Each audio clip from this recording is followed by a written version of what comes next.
In the world of Fallout, some vaults were built to save humanity, but a select few were designed for the elite, the brilliant, or the powerful, each hiding a very different vision of survival. Tonight, we'll explore the most exclusive vaults ever created. Vault 112 was built beneath the quiet earth of the capital wasteland long before the Great War ever turned the sky to fire. On paper, it appeared to be one of Vault-Tech's most impressive achievements, a shelter designed for comfort rather than hardship, refinement rather than survival. The residents selected for this vault were not random citizens pulled from long waiting lists. They were carefully chosen, people considered influential, wealthy, or intellectually valuable enough to deserve something better than the cramped concrete corridors promised to most vault dwellers. Vault 112 was marketed as an experiment in luxury, a place where the best of humanity could wait out the apocalypse in peace while the world above burned itself to ash. Its entrance concealed a truth far darker than the polished promises ever suggested. Unlike many vaults where residents expected strict routines and mechanical survival systems, Vault 112 offered something unprecedented. Instead of traditional living quarters, its inhabitants were placed into advanced simulation pods capable of sustaining their bodies indefinitely while their minds lived inside a constructed digital reality. To those entering, the arrangement likely felt like a miracle. No ration lines, no failing air filters, no decay. They would exist in comfort without ever seeing the ruin outside. The simulation was meant to recreate an idealized suburban life, frozen in perpetual calm and stability. It was marketed as a paradise without hardship, a perfect continuation of the world that had just been destroyed. The architect behind this design was Dr. Stanislaus Braun, one of Vault-Tech's most brilliant and unsettling minds. Braun believed deeply in the idea that reality could be shaped and controlled if enough variables were understood. He saw human behavior as something to be studied, manipulated, and refined through experimentation. Vault 112 was not simply a safe haven, it was his laboratory. By placing residents inside a fully controlled virtual environment, he could observe them endlessly, altering conditions at will and watching how their personalities shifted under invisible pressure. The residents entered believing they were escaping the horrors of the wasteland. In truth, they were stepping into a cage that would never naturally open. The simulation itself was designed to feel harmless. It resembled a peaceful suburban neighborhood, clean streets lined with identical houses, soft sunlight filtering through perfectly maintained lawns. Everything appeared calm, almost artificial in its perfection. The lack of decay and randomness created a sense of safety that would have been impossible in the real world. But beneath this calm surface was complete control. Braun could rewrite the environment at any moment, change memories, alter appearances, or introduce suffering without warning. The residents had no awareness that they existed at the mercy of someone watching them like pieces on a board. At first, life inside the simulation may have felt like an impossible gift. Time did not pass in normal ways. Hunger and illness were absent. The stresses of survival that defined most vaults never arrived here. For a short period, the residents likely believed they had been chosen for genuine salvation. They continued routines reminiscent of the old world, building relationships, repeating daily patterns, convincing themselves that life had resumed. But perfection has a hidden flaw. Without real purpose or genuine danger, the environment became stagnant. It existed in loops, repeating itself endlessly, a comfortable dream that slowly revealed itself as something hollow. Braun soon grew bored. The people inside his simulation were not evolving fast enough for his tastes. He began introducing disturbances, small inconveniences first, then greater acts of cruelty. Because he controlled everything, he could experiment without consequence. Residents would suffer, die, or lose their minds inside the simulation, only to be reset and placed back into the cycle again.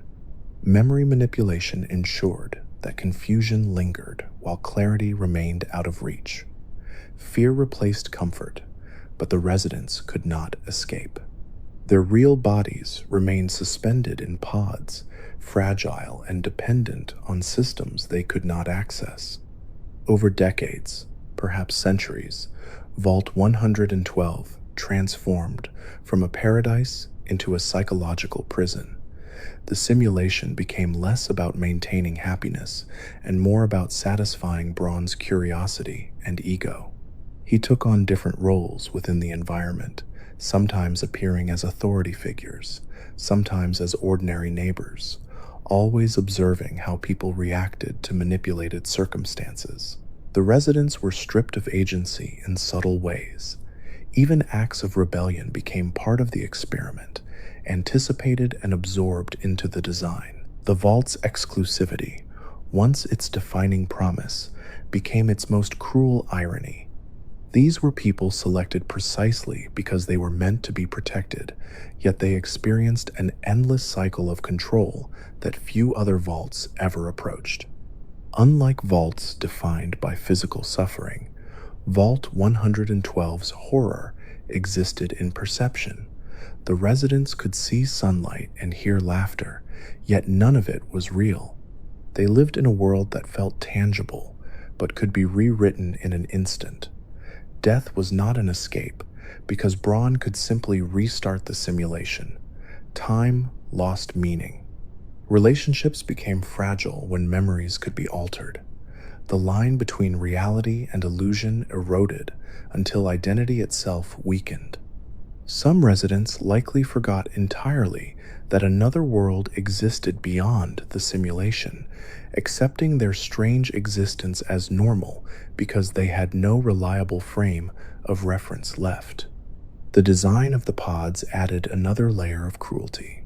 Physically, the residents remained alive but immobilized. Their aging slowed but not entirely halted. Their bodies sat vulnerable beneath layers of machinery, while their consciousness wandered a digital construct they could never leave by choice.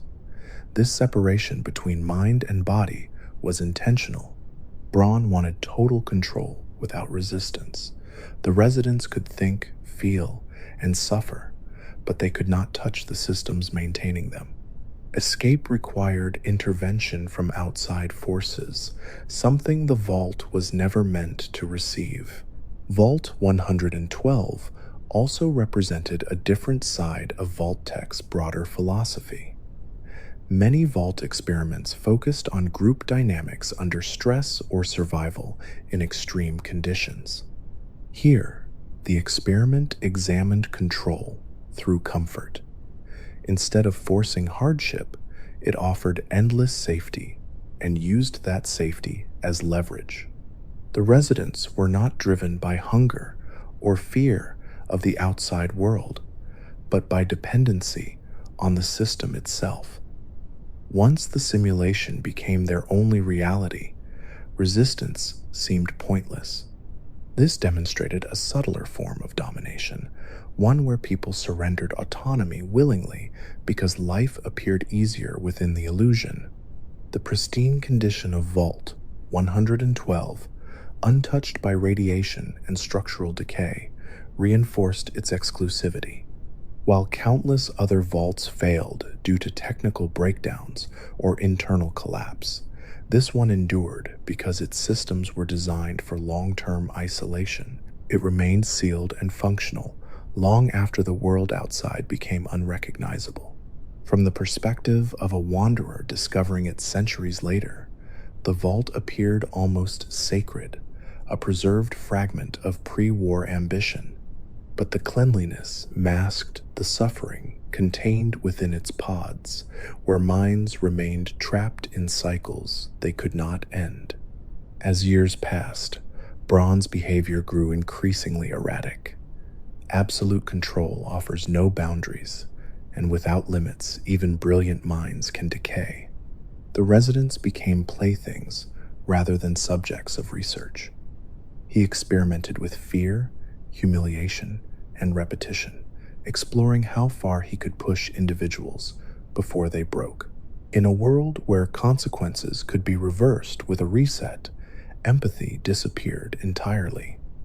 The simulation became less a scientific project and more an expression of cruelty wrapped in the language of experimentation. The tragedy of Vault 112 lies partly in its false promise. Unlike vaults where residents expected hardship, these inhabitants entered believing they had won. They were told they would avoid the suffering of the wasteland entirely. In a cruel inversion, they experienced a form of suffering that was invisible and endless. There were no raiders, no radiation storms, no starvation. Instead, they faced psychological exhaustion, uncertainty, and the loss of reality itself. Their prison looked like paradise, which made recognizing it as a prison even more difficult.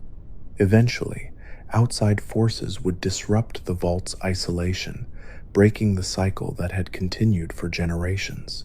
Yet even the possibility of escape raised difficult questions.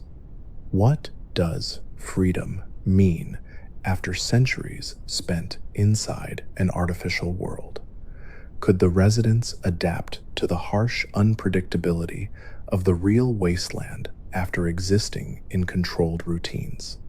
The simulation had shaped their perceptions so completely that reality itself might feel alien. Some may have preferred the illusion, no matter how cruel, simply because it was familiar. Vault 112 stands as one of the most unsettling examples of Vault Tech's experimentation because it reveals how control does not always require violence or deprivation. Sometimes, control is achieved by giving people exactly what they want and ensuring they never question it. Comfort becomes confinement. Stability becomes stagnation. The residents of Vault 112 did not fight for survival in the traditional sense.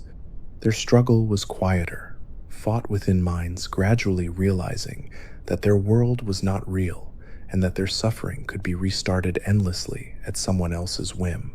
The Vault also exposes the danger of unchecked authority combined with advanced technology. Braun's intelligence allowed him to create a perfect environment, but perfection without ethics became monstrous. He did not need armies or weapons. His power came from the ability to define reality itself. In this sense, Vault 112 was less a shelter and more a warning about what happens when human curiosity loses compassion. The experiment blurred the line between science and sadism until the two became indistinguishable. In the silent halls outside the simulation pods, machines hum steadily, maintaining lives that should have ended long ago. The contrast is stark.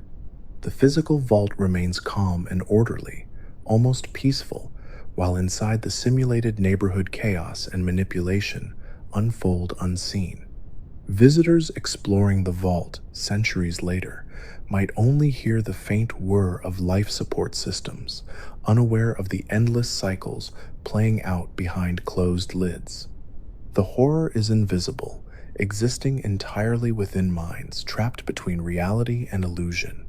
Vault 112 endures as a haunting symbol of exclusivity taken to its extreme conclusion. The residents were chosen because they were special, promised safety beyond anything offered to ordinary citizens. Yet that very privilege isolated them from reality and handed their lives to a single man's whims. The vault survived the apocalypse intact, but survival alone did not mean success. Its residents were preserved, but preservation without freedom became another form of destruction. Long after the bombs fell, the story of Vault 112 remains a reminder that the greatest dangers in the Fallout world were not always radiation or violence. Sometimes, the greatest threat came from a smiling promise of comfort. A perfect world, designed so carefully that no one noticed the door had locked behind them. In a wasteland filled with ruined cities and broken societies, Vault 112 proves that the most exclusive shelter could also be the most isolating, and that paradise, when controlled by the wrong hands, can quietly become a nightmare that lasts forever. Vault 76 was built with a promise unlike almost any other vault in the Vault Tech network. While countless shelters hid dark experiments behind reassuring slogans, Vault 76 presented itself as something hopeful, even optimistic. Buried beneath the hills of Appalachia, it was designed as a control vault, one that would operate largely as advertised rather than as a twisted social test. The people chosen to live there were described as the best and brightest citizens of pre-war America, individuals selected for intelligence, adaptability, and potential leadership. Vault 76 was not meant to observe collapse, it was meant to prepare for renewal. From the beginning, exclusivity defined its purpose. Entry into Vault 76 was a reward, granted to those seen as capable of rebuilding society once the world had finished burning. Residents were told they were part of a long-term plan to reclaim the surface after a predetermined period of isolation. Unlike many vault dwellers who entered under vague promises of safety, the people of Vault 76 carried a clear mission. They were not simply survivors waiting for rescue. They were intended to become pioneers of a new civilization, guided by training, resources, and the confidence that they had been chosen because they were extraordinary. The design of the vault reflected this intention. Its interiors were polished and functional, yet warmer than the stark industrial environments seen elsewhere. Living quarters were spacious by vault standards, communal areas encouraged collaboration, and educational programs emphasized skill development and civic responsibility. Vault-Tec wanted residents to feel capable and unified, cultivating a sense of shared destiny. The Vault's overseer was tasked not with enforcing a cruel experiment, but with nurturing a population prepared to leave the safety of steel walls and face an unknown world together. The most distinctive aspect of Vault 76 was its timeline. Unlike other vaults intended to remain sealed indefinitely, Vault 76 had a planned opening date, 25 years after the Great War. This deadline created a sense of purpose that shaped every part of life inside. Children grew up knowing they would someday step into a ruined world and help rebuild it. Adults trained with the expectation that their skills would matter beyond survival. The vault was a temporary sanctuary, not a permanent home. This finite isolation distinguished it from places where generations lived and died without ever seeing sunlight. Life inside Vault 76 likely carried a sense of optimism rare in the Fallout universe. Residents celebrated community events, participated in education programs, and prepared for eventual emergence. Without the hidden cruelty present in many other Vault experiments, trust in leadership remained relatively strong. The absence of manufactured conflict allowed the community to develop stability. People formed relationships and shared goals, believing they were part of a noble endeavor. In many ways, Vault 76 represented what the Vault system claimed to be before the truth of Vault-Tec's experiments became known. Yet even in this relatively successful environment, subtle tensions existed. Being labeled the best and brightest created pressure. Residents were constantly reminded that they had been selected for excellence, an expectation that could breed insecurity or competition beneath the surface. The mission to rebuild civilization was enormous, and the weight of that responsibility likely shaped personal identities. Failure would not just be individual, it would feel like a betrayal of the trust placed in them by a vanished world. The vault's exclusivity also raised questions about who was left outside. While its residents trained in safety, millions perished above ground. This contrast may have lingered as an unspoken moral burden. The idea that certain people were deemed worthy of survival, while others were not, reflected the same pre-war hierarchies that had contributed to societal collapse. Even a well-intentioned vault could not escape the ethical complications of selective preservation.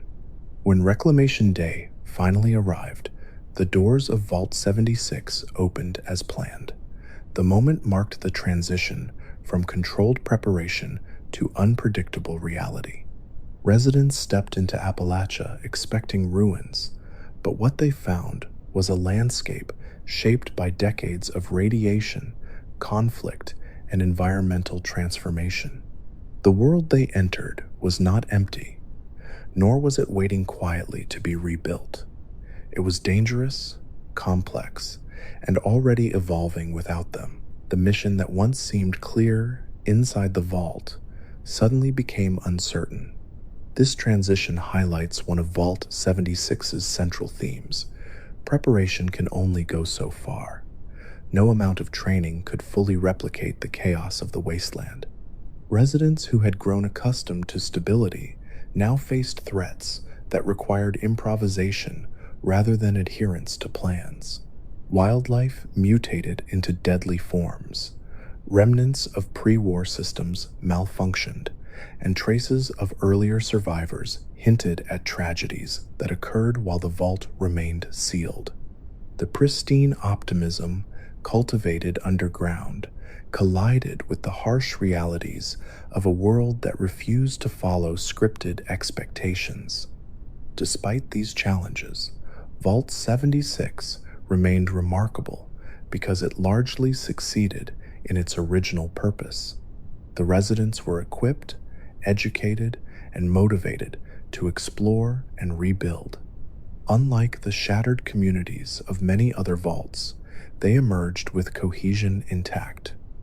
Their exclusivity, once a symbol of privilege, became a source of responsibility.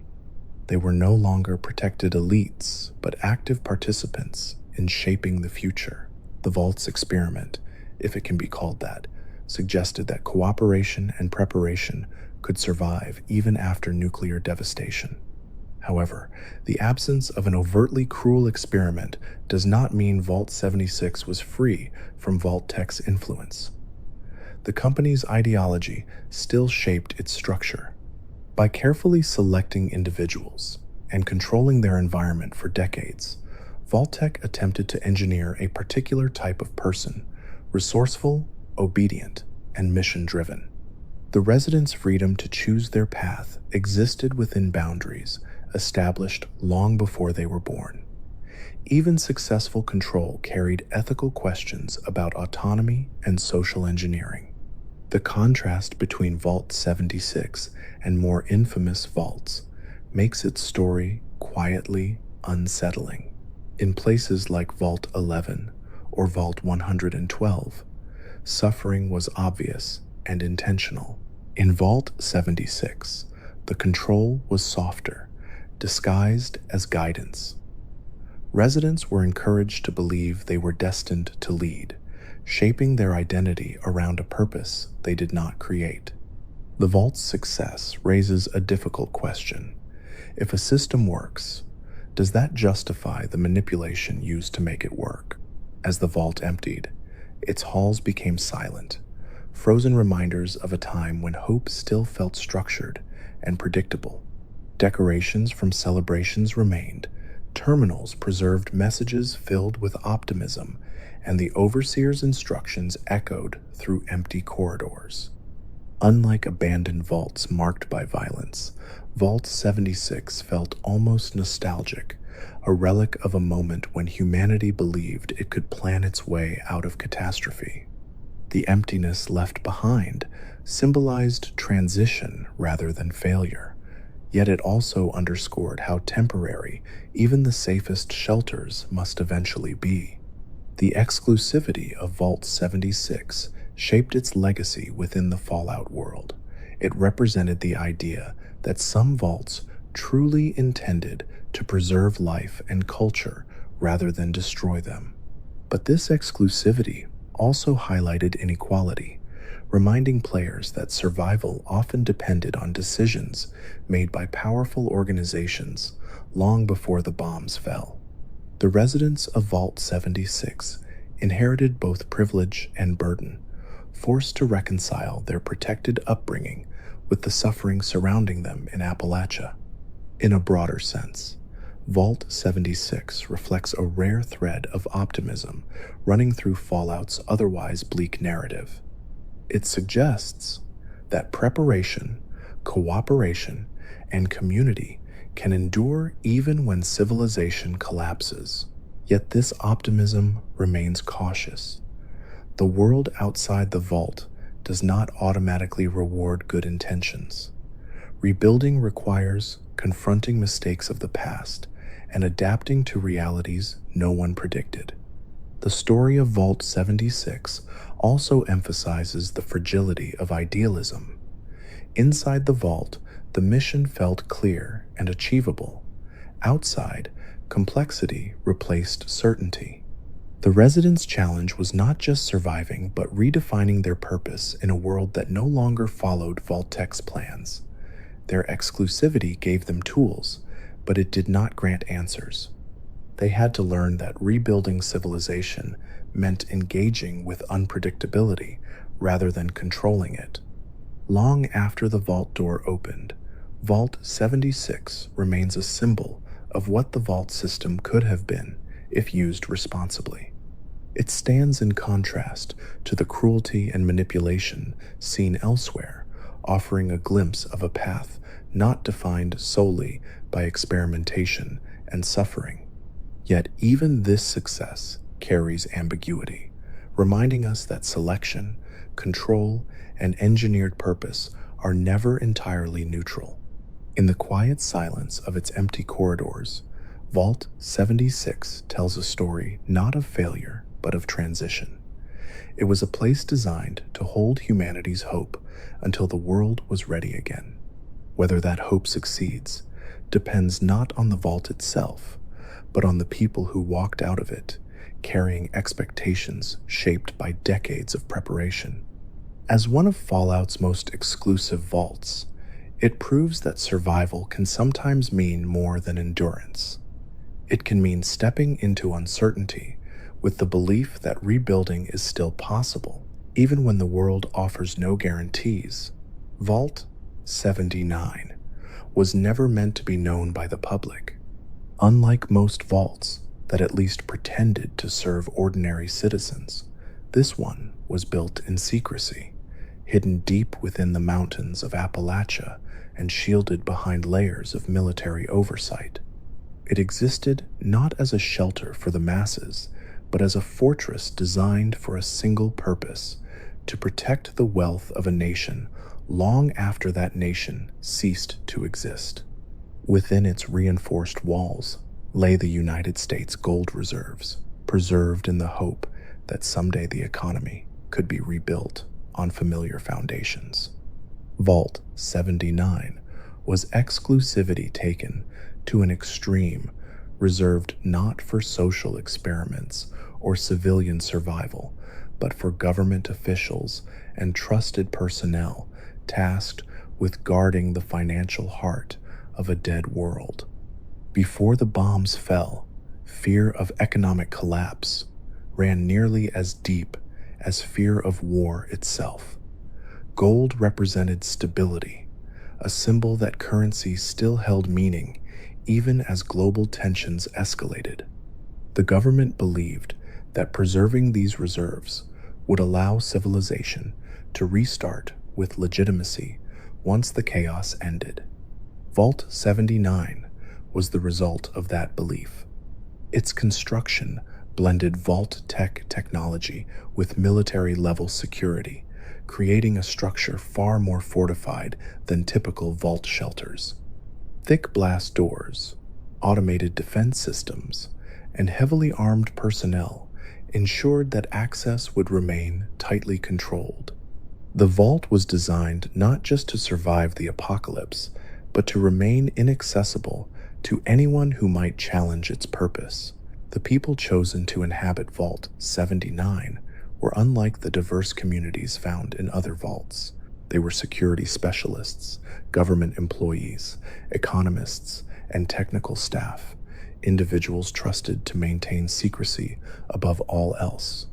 Their mission was clear and singular: protect the gold at any cost. This clarity gave the vault a different atmosphere from other settlements. There was no illusion of building a new society underground. Life inside revolved around duty, routine, and vigilance. Residents understood they were custodians rather than pioneers, caretakers waiting for a future they might never personally see. Inside, Vault 79 lacked the warmth or communal culture of places like Vault 76. Its interiors reflected a utilitarian focus on security and containment. Corridors felt precise and controlled, more like a military installation than a home. The vault's central chambers housed immense quantities of gold bullion, stacked behind reinforced barriers that symbolized both wealth and burden. For the residents, the presence of this treasure likely carried mixed emotions. It represented hope for future recovery, yet it also reminded them that their lives were defined by guarding something they could never use. The exclusivity of Vault 79 created a unique psychological environment. Unlike vault residents who questioned hidden experiments, the inhabitants here knew exactly why they were selected. This transparency may have strengthened loyalty in the early years, but it also placed enormous pressure on individuals. Their purpose left little room for personal ambition or autonomy. Every action was measured against the mission of preservation. Over time, the isolation and monotony of guarding untouched wealth while the world outside suffered could erode morale, forcing residents to reconcile the value of gold in a world where survival often depended on food, water, and shelter instead. Vault 79's existence raises an unsettling question about priorities before the Great War. While millions faced uncertainty, vast resources were dedicated to preserving material wealth rather than human lives. The vault's design suggests that those in power believed economic systems would outlast the social structures that supported them. Protecting gold became synonymous with protecting civilization itself. Yet as decades passed and the world transformed into a patchwork of struggling communities, the meaning of that preserved wealth became increasingly abstract. Gold bars remained pristine, but the society they were meant to support had vanished. The vault's heavy security systems reflected this contradiction. Automated turrets, biometric locks, and encrypted access protocols continued functioning long after their creators were gone. The systems operated with relentless precision, enforcing rules designed for a world that no longer existed. In many ways, Vault 79 became a time capsule of pre-war ideology, freezing the belief that value could be measured and controlled through centralized authority. The residents maintained these systems faithfully, even as the outside world adapted to barter, improvisation, and survival-driven economies. Isolation also shaped the vault's internal dynamics. With a small, mission-focused population, Personal relationships were inevitably influenced by hierarchy and duty. Trust was essential, but so was suspicion. The knowledge that they guarded something immensely valuable created a constant undercurrent of tension. Even if no overt conflict emerged, the possibility of betrayal lingered. Unlike vaults, where social experiments deliberately encouraged chaos, Vault 79's stress came naturally from the gravity of its responsibility. Every resident understood that a single breach could undo decades of preservation.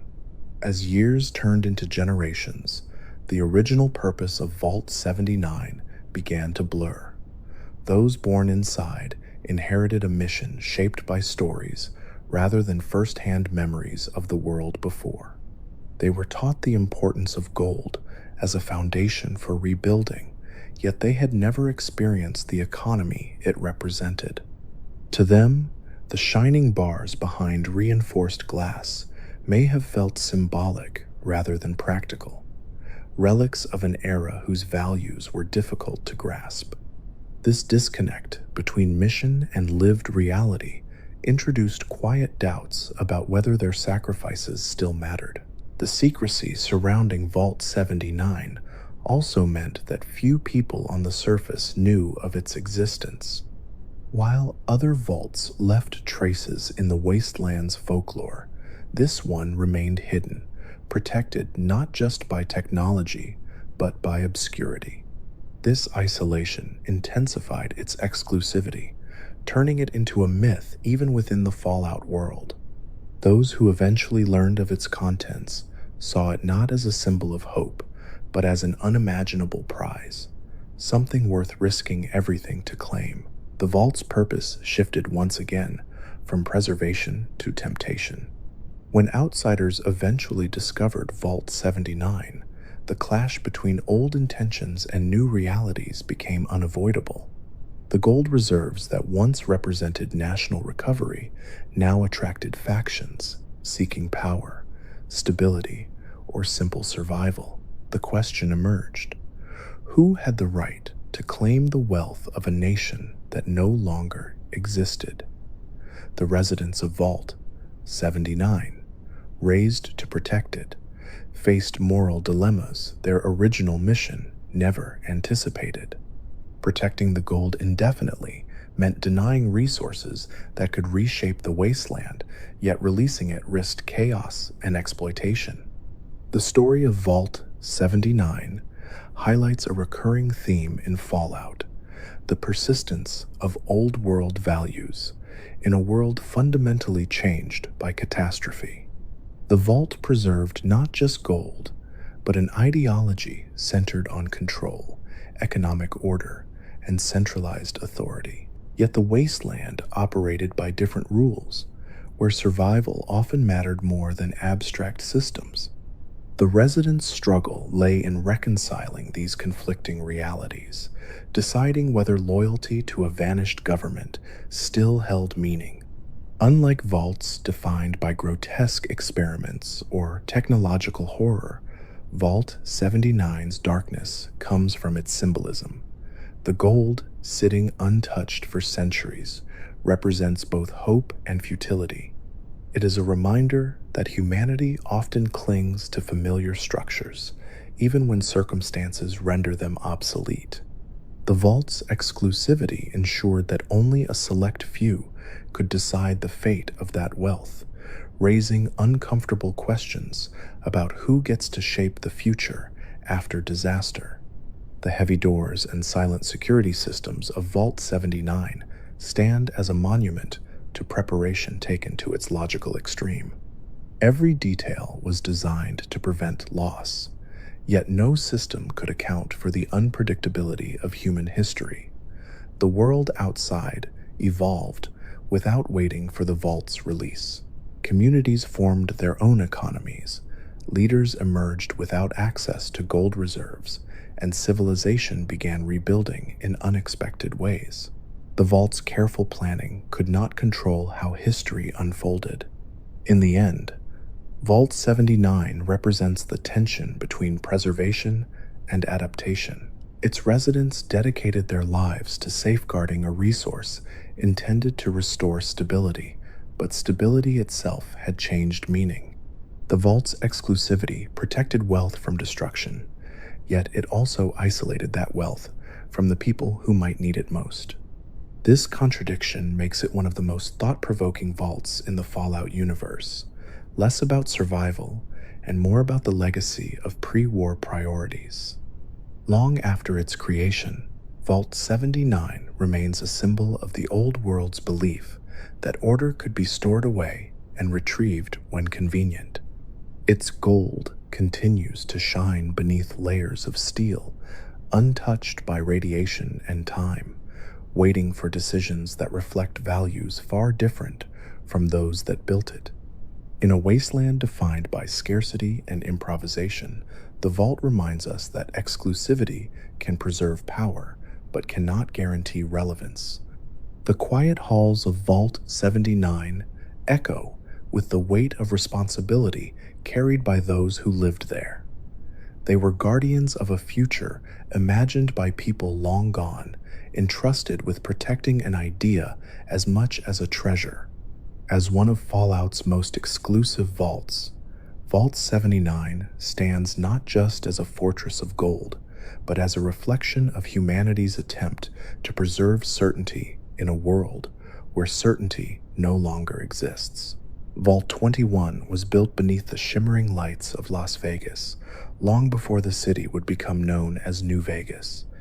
At first glance, it appeared to be just another entry in the long list of Vault-Tec shelters promised to protect American citizens from nuclear devastation. But Vault 21 carried a distinctive condition that set it apart from nearly every other vault in the network. It was constructed around a single guiding principle: all conflict would be resolved through gambling. No violence, no political coups, no armed rebellion. Every dispute, from leadership decisions to personal grievances, would be settled by chance. In a world obsessed with power and control, Vault 21 entrusted its survival to luck. The vault's exclusivity did not stem from scientific elites or government secrecy, but from culture. Residents were chosen from individuals who either embraced or at least accepted the idea of risk as a governing force. Vault-Tec advertised the concept as harmless, even playful. In a society where competition often turned violent, the Vault offered an alternative: let probability decide. On paper, the idea sounded strangely elegant. By removing direct confrontation and replacing it with games of chance, Vault-Tec claimed it could eliminate bloodshed while maintaining order. The residents entered, believing they would live in a community guided by fairness, where fortune determined outcomes instead of force. Inside, Vault 21 reflected its theme in every detail. The decor embraced the aesthetics of gambling culture, with card tables, roulette wheels, and dice games integrated into daily life. Even the overseer's position was determined through wagering rather than appointment. Leadership changed hands not through rebellion, but through carefully structured games. This system created an atmosphere that felt more like an underground casino than a survival bunker. The glow of artificial lights reflected off polished surfaces, and laughter often echoed through communal areas. Compared to the grim austerity of many vaults, Vault 21 seemed almost lively. At first, the system worked surprisingly well. Disputes that might have escalated into violence elsewhere were resolved by flipping cards or rolling dice. Because outcomes were determined by chance, resentment had less room to grow. People could blame luck rather than each other. This subtle psychological shift maintained stability. Losing a dispute did not necessarily mean being overpowered. It meant the odds were not in your favor that day. The structure fostered a strange kind of equality, where even the most powerful resident could lose to someone with a weaker hand. Yet beneath the laughter and clinking chips lay deeper implications. By placing chance above deliberation, Vault 21 surrendered structured decision making to randomness. Important policies affecting resources, schedules, and leadership were sometimes influenced by outcomes no one could predict. While this prevented tyranny, it also limited strategic planning. The vault's success relied heavily on the assumption that luck would not consistently favor disaster. In a closed system where resources were finite, randomness could eventually create imbalances that logic might have prevented. Unlike vaults defined by cruelty, Vault 21's experiment was subtle. It did not seek to break its residents through fear or deprivation. Instead, it tested whether a society could function when conflict was resolved without violence, but also without reasoned negotiation. It asked whether surrendering agency to probability could sustain long-term harmony. For years, the answer appeared to be yes. The vault remained remarkably stable compared to many others. There were no widespread rebellions, no massacres, no psychological breakdowns engineered by hidden variables. The residents adapted to their unusual structure and even thrived within it. The exclusivity of Vault 21 also extended beyond its walls. Positioned beneath Las Vegas, it occupied valuable territory. While other vaults lay forgotten in deserts or mountains, this one rested directly beneath a city that would later become central to post-apocalyptic power struggles. When Mr. House rose to prominence in New Vegas, Vault 21's location transformed it from a functioning community into a strategic asset. The vault's survival and unique culture suddenly intersected with external ambition. Mr. House recognized the value of Vault 21's prime real estate. Though the vault had endured without catastrophe, its independence could not withstand the influence of someone determined to reshape the Strip. Through negotiation rather than force, he acquired control over the vault. Much of it was filled with concrete, sealing away large portions of the original structure. The residents were relocated, some integrated into the surface society of New Vegas. This transition marked a quiet end to the vault's experiment, not through collapse, but through absorption into a new order. The filling of Vault 21 with concrete carries symbolic weight. It suggests that even stable experiments can be erased by larger forces. The vault's culture of chance, once self-sustaining, was replaced by the calculated authority of Mr. House's regime. Luck gave way to strategy. The lively halls where dice once rolled became silent and entombed. In a world where survival often depended on adaptability, Vault 21 proved resilient internally but vulnerable to external power. Despite its eventual fate, Vault 21 stands as one of the rare examples of a vault where the social experiment did not spiral into horror. The residents were not subjected to sadistic manipulation or catastrophic deprivation. Instead, they participated knowingly in a system centered on gambling. While unusual, it fostered cooperation and minimized violence. The vault demonstrated that alternative structures of governance, even unconventional ones, could function under the right conditions. However, the reliance on luck also reflected a broader commentary on human nature. Gambling introduces both hope and risk. Every roll of dice carries possibility, but also uncertainty. By embedding this principle into governance, Vault-Tec effectively mirrored the unpredictability of life itself. The residents learned to accept outcomes beyond their control, cultivating resilience in the face of disappointment. This mindset may have prepared them better for the wasteland than they realized. In a post-nuclear world defined by randomness and danger, comfort with uncertainty became a survival trait. The vault's exclusivity came not from wealth or secrecy, but from its cultural identity. It was a place where chance ruled supreme, shaping destinies without malice or favoritism. This made it unique among the vault network. While others dissected morality, obedience, or technological dependence, Vault 21 explored the viability of surrendering control to probability. It posed a quiet question: if no one holds absolute power and luck governs all, can society remain fair? Even after much of it was sealed, remnants of Vault 21's spirit lingered in New Vegas.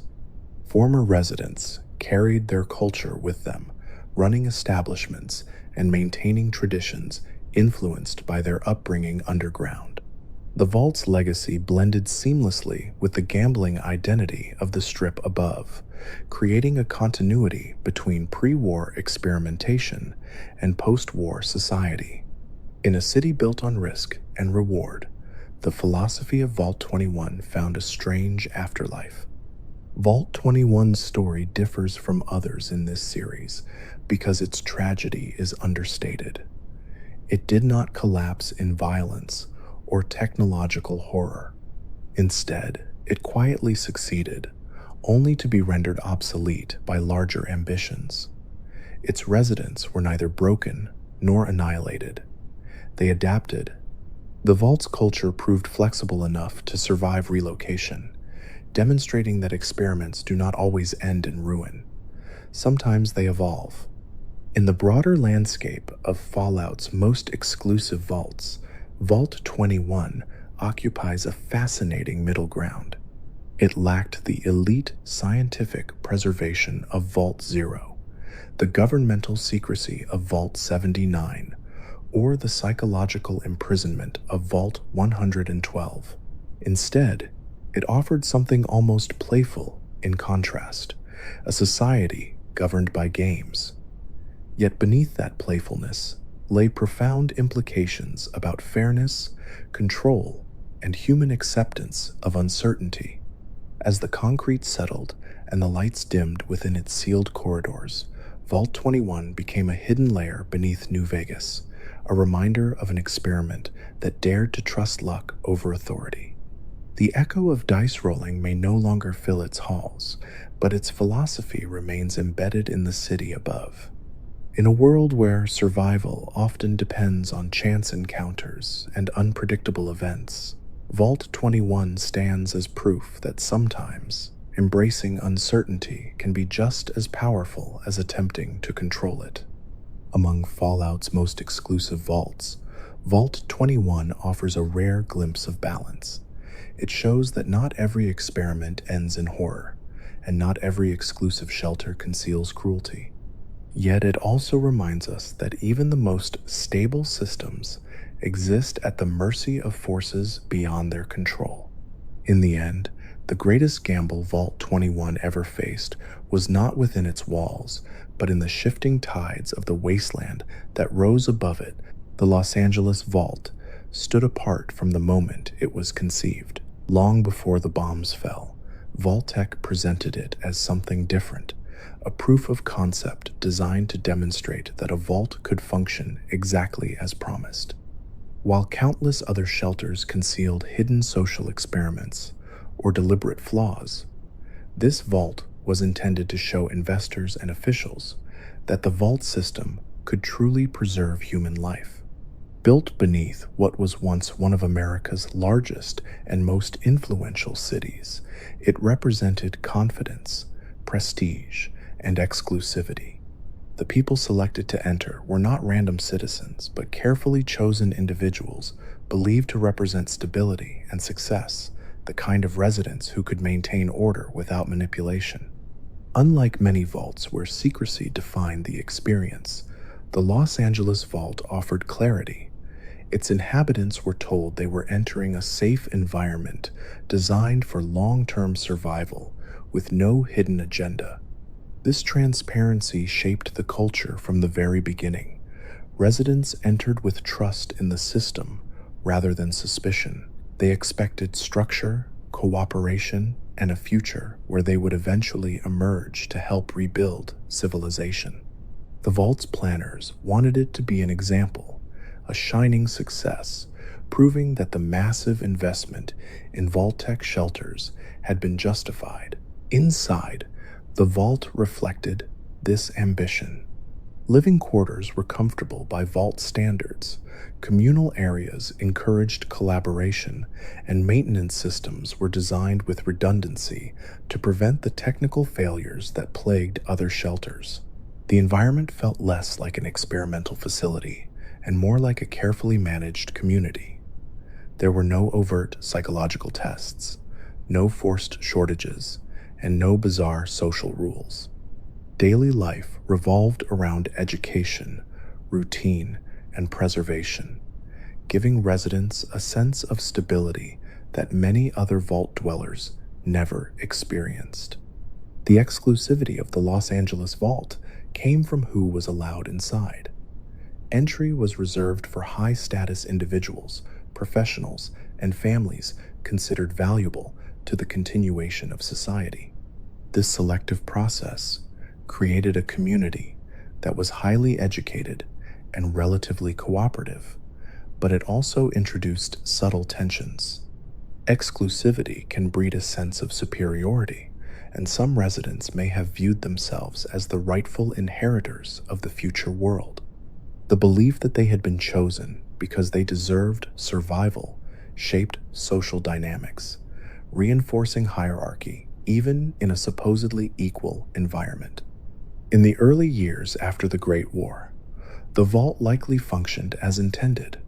Residents adapted to underground life, maintaining systems and preserving knowledge while the surface world descended into chaos. Without the strain of a hidden experiment, the community had space to build traditions and relationships that resembled normal society. Children grew up with structured education. Adults worked to keep the vault operational, and leadership roles rotated through predictable processes. Compared to stories from other vaults, the Los Angeles Vault would have seemed almost peaceful. Yet even a successful vault could not remain isolated forever. The world outside evolved in unpredictable ways. Over time, signs of external activity began to appear, and eventually contact with the surface became inevitable. This transition exposed a vulnerability that no internal planning could fully address. While the vault's systems were designed for survival, they were not built to resist determined external forces indefinitely. The proof of concept shelter had succeeded internally, but the wasteland introduced variables beyond Vault-Tec's control. As outside groups discovered the vault's existence, its exclusivity transformed from privilege into risk. A functioning, well-equipped shelter beneath Los Angeles represented an enormous prize in a world defined by scarcity. The residents, accustomed to controlled stability, found themselves facing threats they had never truly prepared for. Unlike vaults shaped by hardship or constant stress, this community lacked the hardened survival instincts that many wastelanders developed naturally. Their strength lay in organization and knowledge, not in warfare or aggression. The eventual takeover of the vault marked a turning point. Accounts suggest that outside forces, drawn by the vault's resources and strategic location, absorbed or displaced the original inhabitants. The details vary across stories, but the outcome remains consistent. The vault ceased to function as the isolated sanctuary it was intended to be. Control shifted, and the carefully preserved community became part of the broader wasteland's struggle for power and survival. The proof of concept had worked until reality intervened. This transformation highlights a recurring theme within Fallout's history. Even systems designed to succeed can be undone by factors beyond their scope. Vault-Tec could control internal conditions, but it could not predict centuries of external evolution.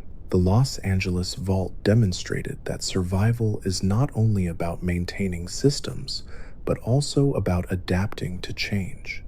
Its residents were preserved, but preservation alone did not guarantee security once the vault doors opened or were forced open. The tragedy of the Los Angeles Vault lies in its irony. Unlike many vaults, where residents suffered due to deliberate cruelty, these inhabitants experienced genuine stability and relative peace. Their downfall came not from the experiment itself, but from the world waiting outside. The vault's success made it attractive, and its exclusivity made it vulnerable. What began as a model of responsible design became a target precisely because it had worked so well. The takeover also blurred the line between old world ideals and new world realities. The residents had preserved pre-war values, order, hierarchy, structured governance, but the wasteland operated by different rules. Power often belonged to those willing to seize it, rather than those chosen through merit or planning. The collision between these philosophies revealed how fragile civilization can be when removed from the systems that support it. The vault's inhabitants had survived the apocalypse, but were unprepared for the social transformations that followed. Despite its eventual fate, the Los Angeles Vault remains significant because it represents what Vault-Tec claimed to offer at the beginning: genuine protection without hidden cruelty.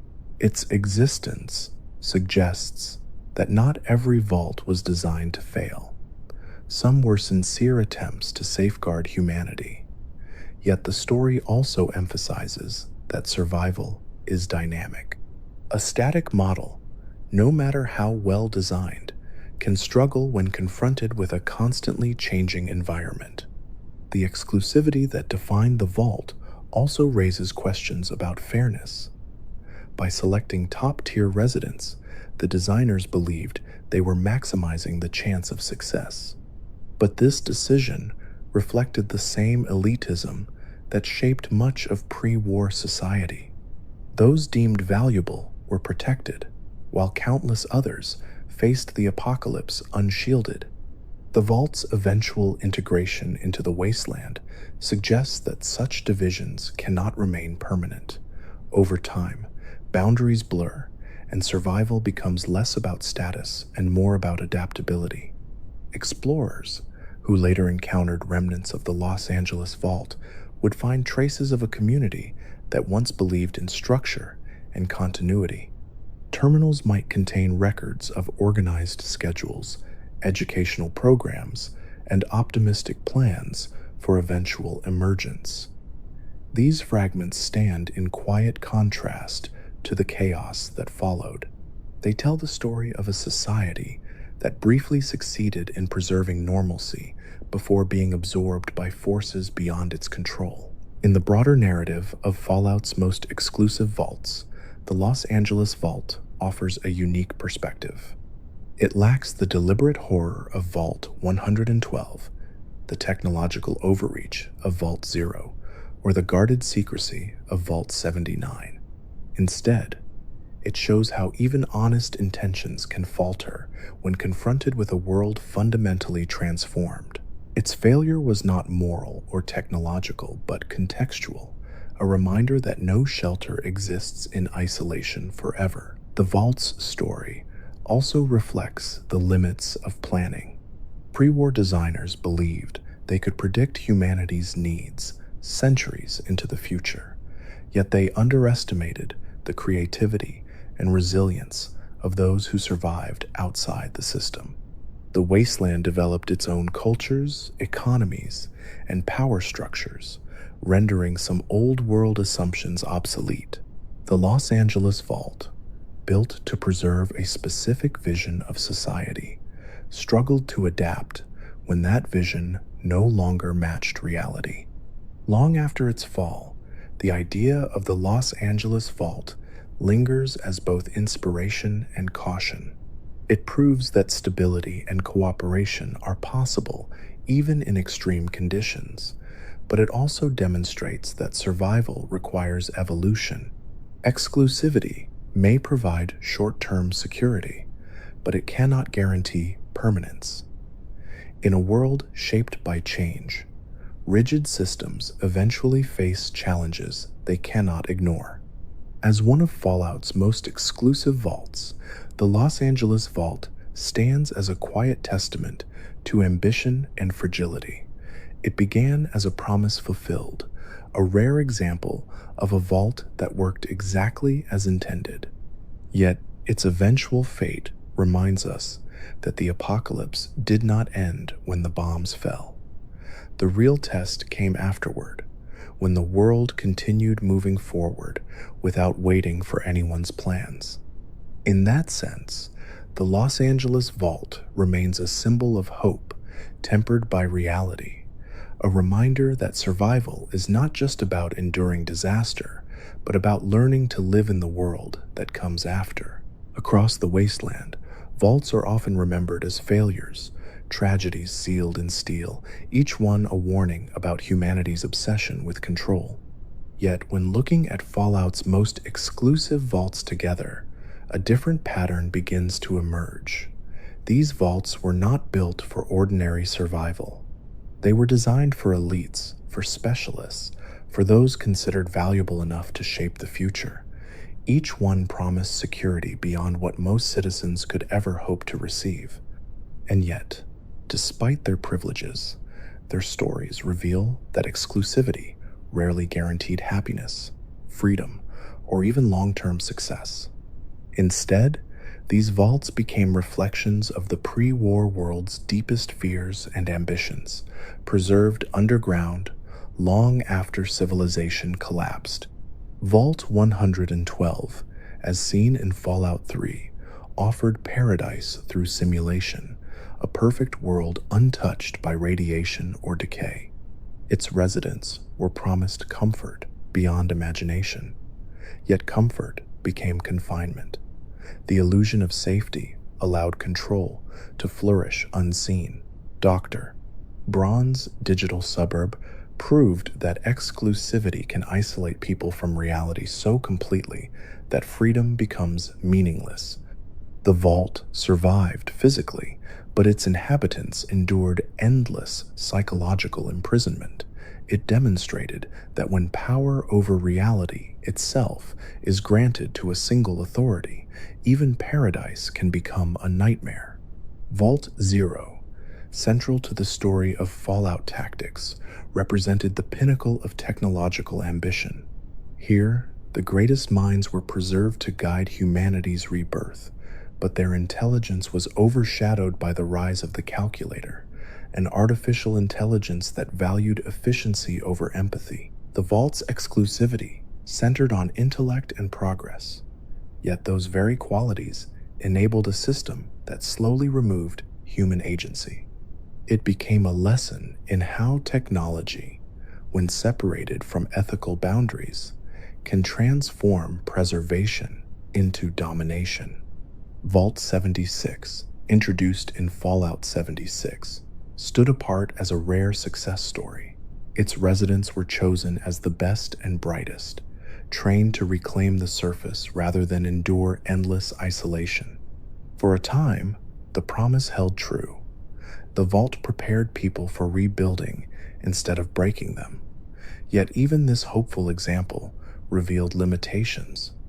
The moment its residents emerged, they faced a world that refused to follow the neat plans designed underground.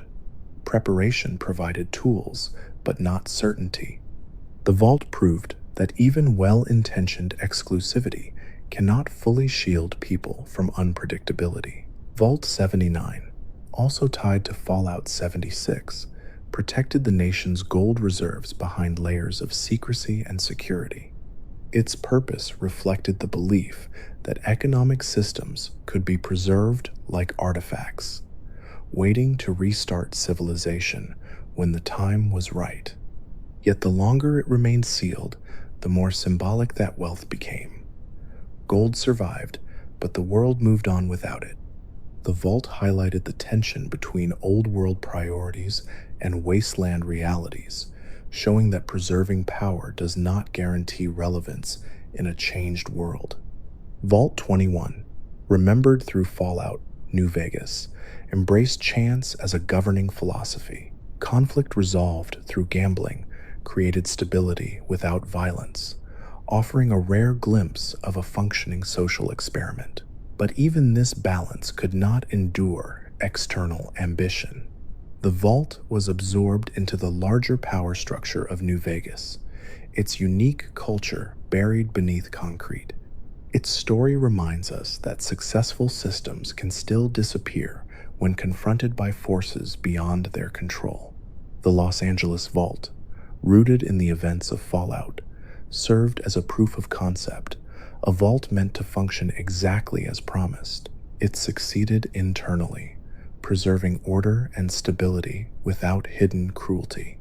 Yet its eventual takeover by outside forces revealed a harsh truth. Survival inside a controlled environment does not guarantee survival when exposed to a chaotic world.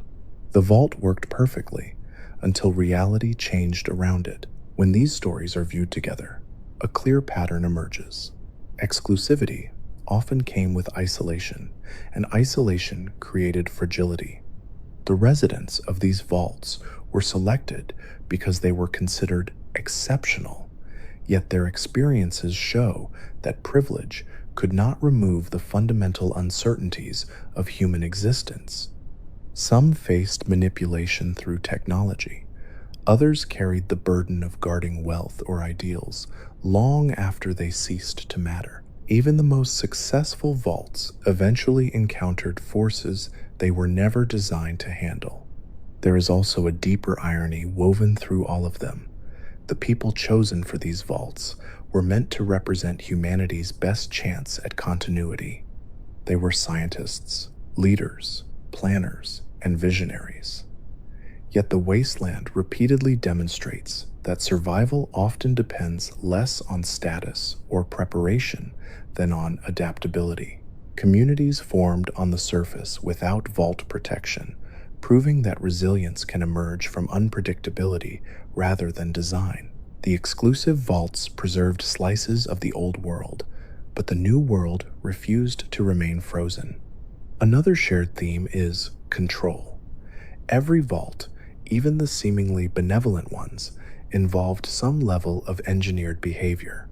Whether through simulation, artificial intelligence, mission-driven structure, or enforced systems of chance, residents lived within boundaries set by others. The question each vault poses is not simply how people survive disaster, but how much control society is willing to surrender in exchange for safety. The answers are rarely comforting. Yet these vaults are not solely cautionary tales. They also reveal glimpses of hope. Vault 76 shows the power of cooperation. Vault 21 proves that unconventional systems can foster peace. Even the Los Angeles Vault demonstrates that genuine attempts at preservation were possible. The tragedy lies not in their intentions, but in the realization that no system can fully anticipate the future. The wasteland changes faster than plans can adapt. As the centuries pass in Fallout's timeline, the steel doors of these exclusive vaults remain as monuments to ambition. Some stand abandoned, others repurposed, all carrying echoes of lives shaped by promises made before the bombs fell. Their halls remind wanderers that safety and control are never absolute. The people who entered them believed they were stepping into salvation, yet many discovered that the greatest challenges were not outside the vault walls, but within the systems designed to protect them. In the end, Fallout's most exclusive vaults tell a larger story about humanity itself. They reveal a civilization so fearful of collapse that it tried to engineer perfect solutions, only to discover that perfection is fragile. Privilege could delay suffering, but it could not erase uncertainty.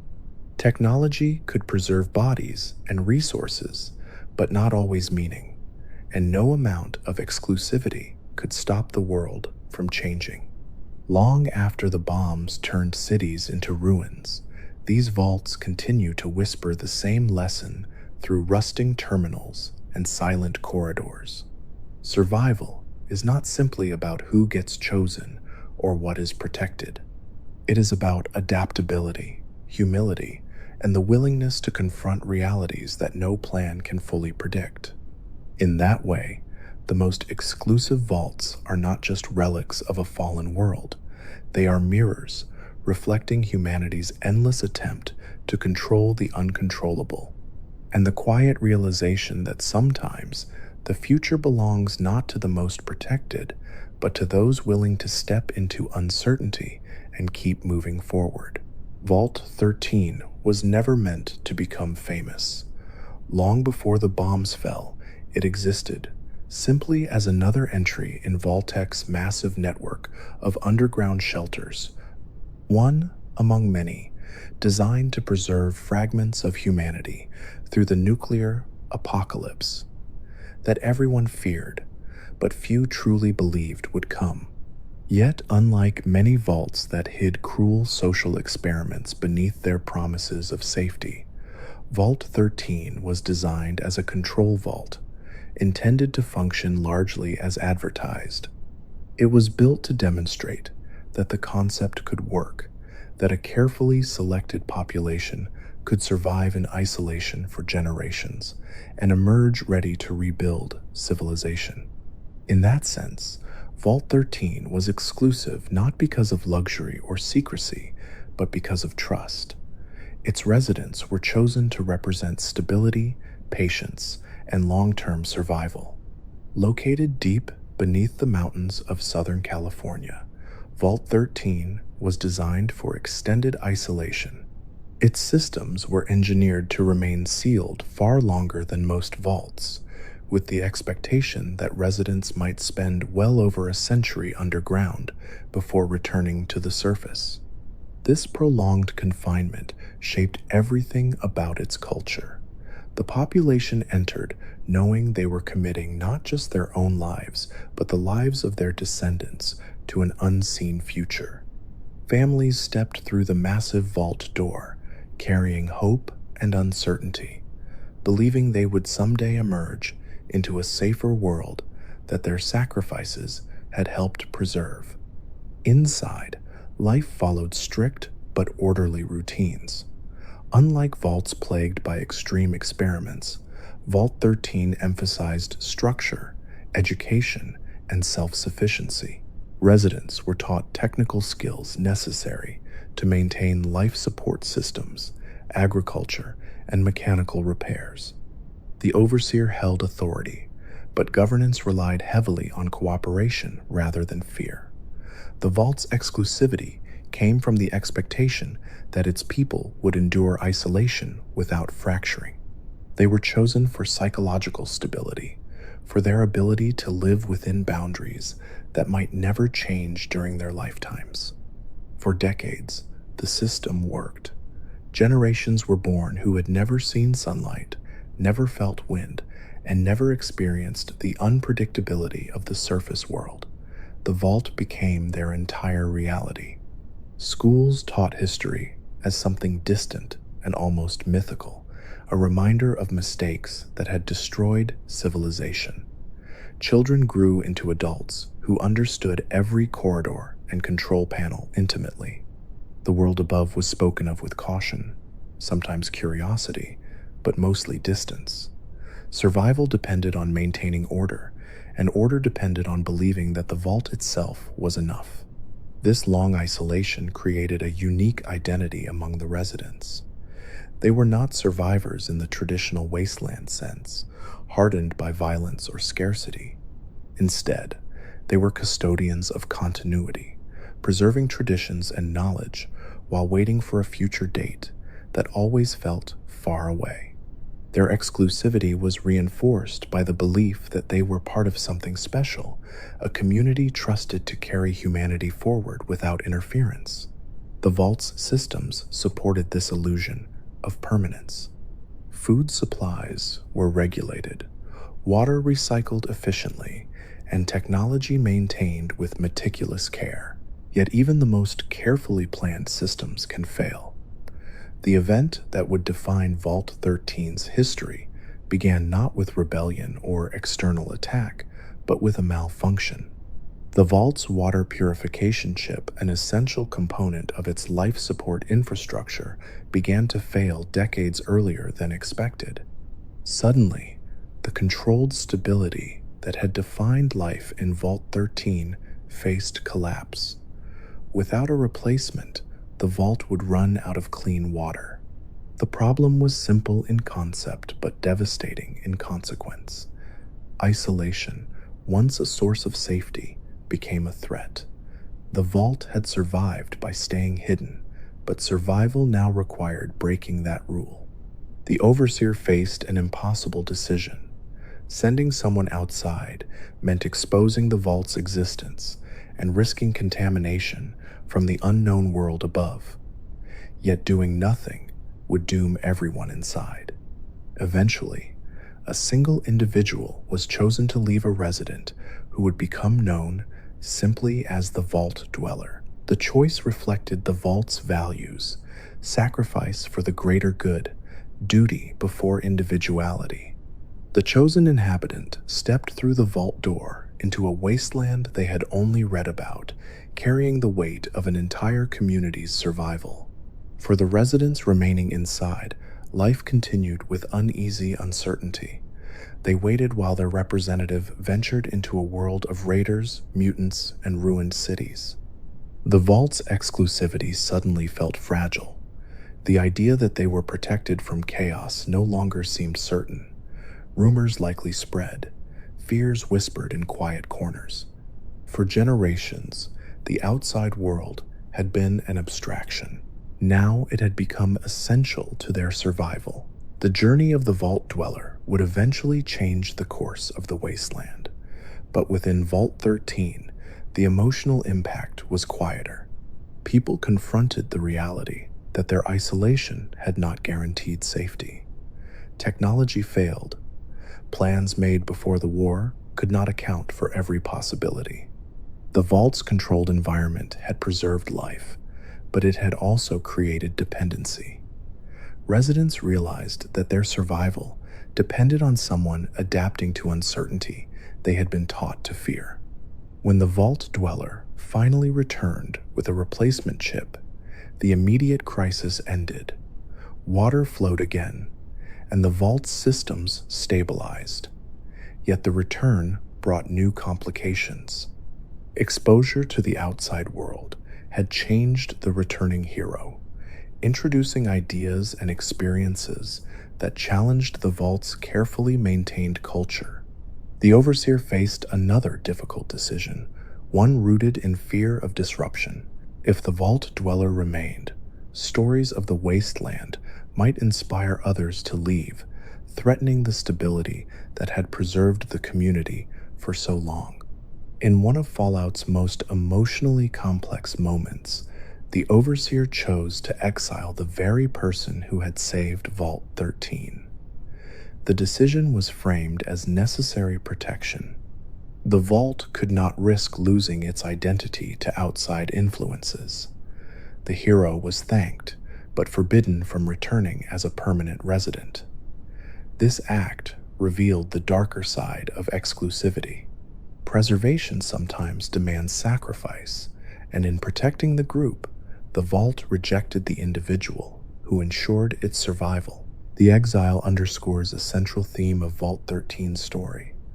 Isolation can preserve society, but it can also create fear of change. The residents had survived precisely because they maintained boundaries, yet those same boundaries prevented them from fully embracing growth. The vault that prided itself on stability struggled to adapt when confronted with new realities. Exclusivity became both strength and weakness, shielding the community while limiting its evolution. Over time, Vault 13's legacy expanded far beyond its original purpose. Its former resident became a legend, and the vault itself became a symbol of the old world's hopes and contradictions. While other vaults collapsed into chaos, Vault 13 endured through discipline and cooperation, yet its survival came at a cost. The decision to exile the Vault Dweller suggests that even successful communities can be shaped by fear of the unknown. The Vault also serves as a reminder that exclusivity is rarely neutral. The residents believed they were preserving humanity's best qualities, but their isolation separated them from the broader struggles of the wasteland. While they survived underground, countless others adapted above ground without the benefit of advanced technology or protection. The contrast raises questions about who truly represents humanity's future, those who preserve the past or those who evolve through hardship. As years passed, the story of Vault 13 became foundational within the Fallout universe. It was not the most luxurious vault, nor the most technologically advanced, but it embodied a different form of exclusivity, the belief that stability and patience could outlast chaos.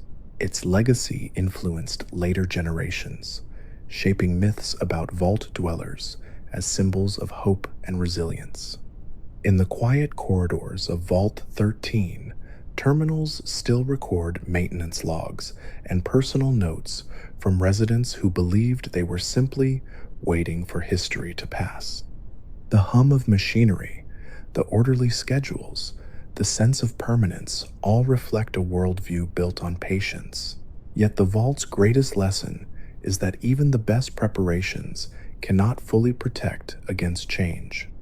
Sooner or later, the outside world finds a way in, whether through failing systems or the ideas carried back by those who leave.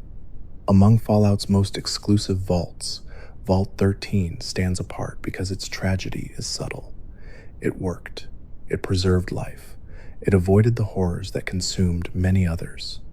And yet, its defining moment came when survival demanded breaking its own rules. The Vault's greatest success also revealed its greatest limitation, a fear of the very world it was meant to reclaim. Long after the bombs fell, Vault 13 remains a quiet monument to the tension between preservation and progress. It reminds us that safety can become isolation, and that communities built to endure may struggle when confronted with change. In the end, the Vault survived because one person stepped into uncertainty, proving that true resilience sometimes requires leaving safety behind.